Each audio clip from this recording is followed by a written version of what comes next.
For civil supplies Nadendla Manohar గారు వెళ్ళి 3 check పోస్టులు పెట్టిన తర్వాత కూడా చాలా ఇష్టారాజ్యంగా స్మగ్లింగ్ రవాణా జరుగుతూ ఉంటే we don't know whom to blame. Straight ఈజీగా పాయింట్ చేసేయచ్చు కానీ fingers, it is the collector's responsibility, it is the SP's responsibility. How come they had ignored? And it was quite disappointing for us. Into maagaide parledu, we are not here for making money, we want to do something.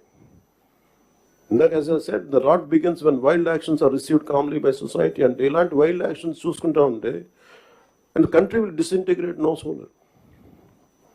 అంటే మీరు వెళ్ళి Kakinada airport for example వెళ్ళి చూస్తే మీరు సీపోర్ట్లో all of you had seen in 2008 how Kasab and this Pakistani terrorists had entered and created a mayhem in our nation, commercial capital. It all needs little oversight, let go attitude.